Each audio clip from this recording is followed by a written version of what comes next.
Avec le journal du 25 janvier. La présidente Sahlawerk Zewde a visité hier la société manufacturière Horizon Addis Goma. Dans son discours lors de la visite, la présidente a déclaré qu'elle était fière de voir les efforts d'Horizon New Tire pour produire une variété de pneus de qualité. Mentionnant que le caoutchouc est un produit stratégique pour un pays, Horizon est une entreprise exemplaire pour les autres industries manufacturières et demande que le travail soit fait en portant attention à la qualité. La présidente Sahlawerk a déclaré que le soutien nécessaire sera fourni par le gouvernement. Le directeur général d'Ethiopian Quality Award Organization, Tewodros Lamb, a déclaré que les fabricants et les prestataires de services éthiopiens doivent être en mesure de rivaliser au niveau international en fournissant des produits et des services de qualité. Au cours de son discours, il a mentionné qu'Horizon est en mesure de répondre aux normes de qualité qui lui permettent d'être compétitive sur le marché mondial, est en mesure de visiter la capitale du pays aujourd'hui.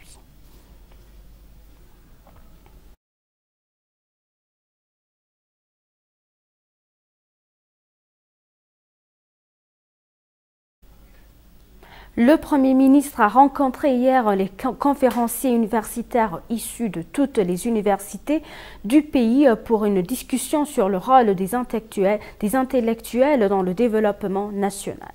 La réunion s'est tenue sous le thème « Le rôle des universités dans la prospérité de la nation ». Au cours de la discussion approfondie, le Premier ministre a souligné l'importance pour les universitaires d'assumer de nombreuses responsabilités afin de faire avancer le développement de l'Éthiopie et de former la prochaine génération de la nation.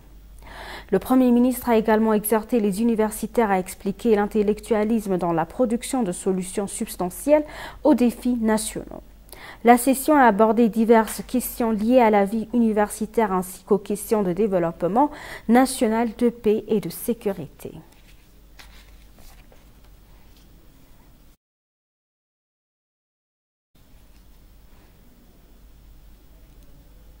L'Éthiopie et le Danemark ont exprimé leur souhait de renforcer leurs relations dans divers domaines de coopération selon le ministère des Affaires étrangères.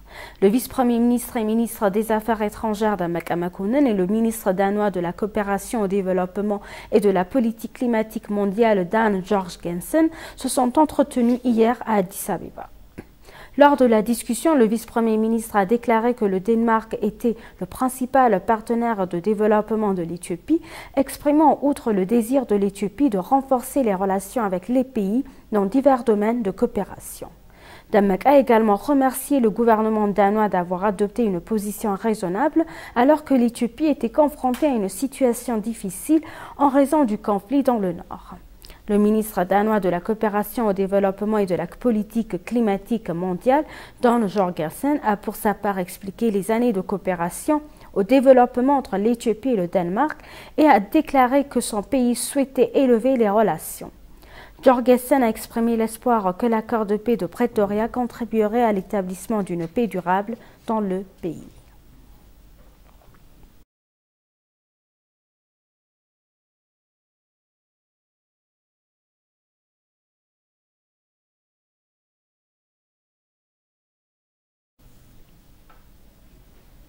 Le Collège de guerre de défense a organisé hier une table ronde sous le thème « La géopolitique mondiale et régionale actuelle et l'impact de la sécurité sur la sécurité nationale de l'Éthiopie ».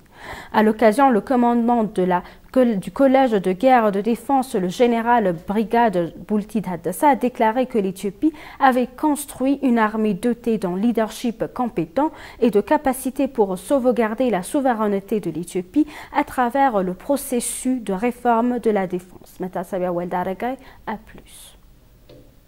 Defense War College a organisé une table ronde sous le thème « La géopolitique mondiale et régionale actuelle et l'impact de la sécurité sur la sécurité nationale de l'Éthiopie ». Des représentants du ministre des Affaires étrangères et de l'Institut des Affaires étrangères, entre autres, ont discuté de la politique stratégique que l'Éthiopie doit poursuivre. Le doyen de l'éducation et de la formation à Defense College War, Telahun Damse, a souligné que le rôle de ce type de table ronde est déterminant car la politique mondiale est dynamique.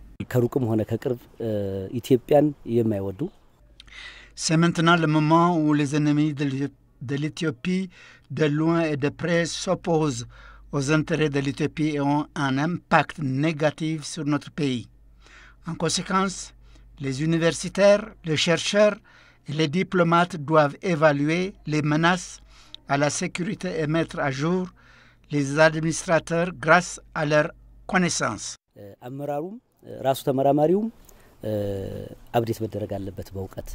Le général brigadier Bulti Tadesse, commandant de Defense War College, a pour sa part souligné que la discussion est également importante pour indiquer quelle stratégie mettre en œuvre pour sauvegarder l'intérêt national de l'Éthiopie.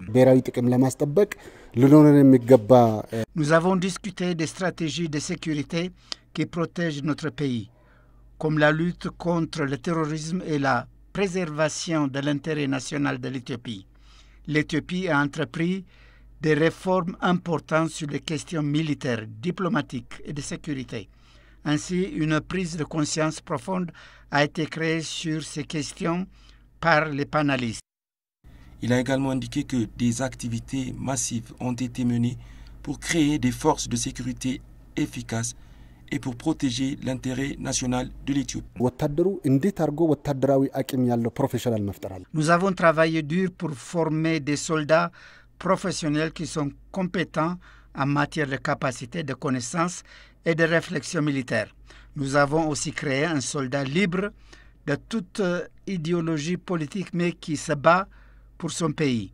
Nous avons apporté des changements si radicaux au processus de réforme. Lieutenant General Yimer Mekonnen, head of training of the Ethiopian National Defense Forces, Dima Nago, the chairperson of the Foreign Relations and Peace Standing Committee of the House of People Representative, Taye Denda, State Minister of Peace, and high-ranking officials participated in the panel discussion. Le chef de la formation des forces de défense nationale éthiopiennes, le lieutenant général Yimer Mekonnen, Dima Nago, le président du comité permanent des relations extérieures et de la paix, du représentant de la Chambre du peuple, et Taye Denda, ministre d'État à la paix et des hauts fonctionnaires, ont participé à la table ronde. Le président de l'association de la diaspora d'Addis Abeba a déclaré que l'implication de la diaspora éthiopienne dans divers secteurs d'investissement est essentielle pour renforcer davantage sa contribution au développement national. Dans une interview exclusive avec ETV anglais, le président de l'association Zalek Agassase a souligné que l'association avait décidé d'organiser un forum consultatif avec des responsables gouvernementaux, la diaspora et d'autres parties prenantes intéressées à investir en Éthiopie. Le président a fait remarquer la fervente démonstration de soutien de l'association de la diaspora d'Addis Abeba au progrès de l'Éthiopie, soulignant en outre qu'il reste encore beaucoup de travail à faire en termes d'activités de réseautage de la diaspora. Zalek a ajouté que session consultative sera organisée fin janvier pour discuter des initiatives qu'il souhaite que la diaspora entreprenne, telles que la réhabilitation des institutions et le transfert de connaissances et des compétences. Il a été noté que la commission d'investissement de la ville d'Addis Abeba a fait appel à la diaspora, déclarant que si la diaspora est désireuse de faire un effort à cet égard, il existe de nombreuses opportunités d'investissement à Addis Abeba ainsi qu'à travers le pays.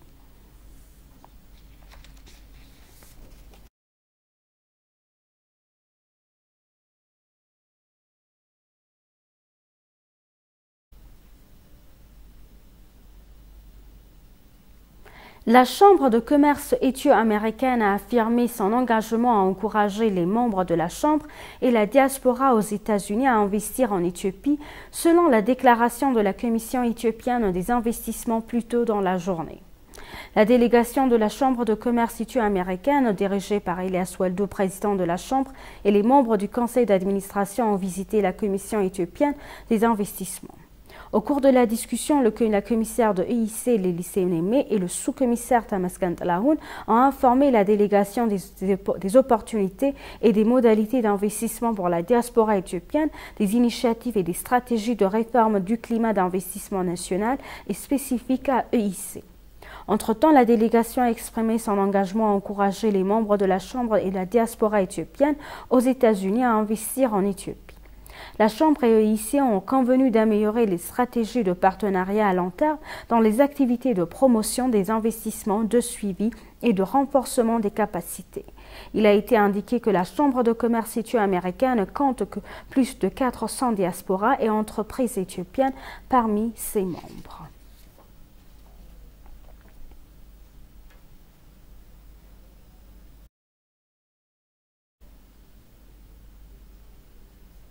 Et pour conclure le journal, des établissements d'enseignement supérieur de 4 pays dans l'université d'Addis Abeba ont signé un protocole d'accord en Côte d'Ivoire à Abidjan pour travailler ensemble sur un projet appelé IPORA, recherche interdisciplinaire axée sur les politiques sur l'Afrique.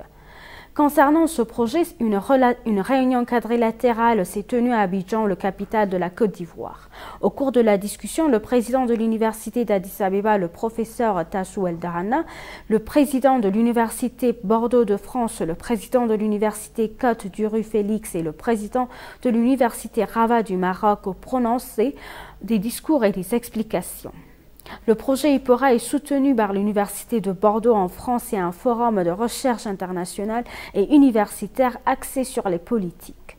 Selon les informations que nous avons reçues de l'Université d'Addis Abeba, plus de 8 millions d'euros seront investis dans le projet. Il a également été souligné que c'est la première fois que l'Université d'Addis Abeba travaille avec un réseau d'universités dans les pays francophones.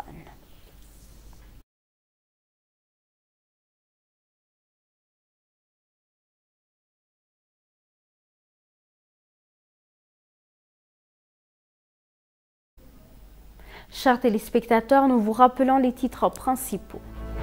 La présidente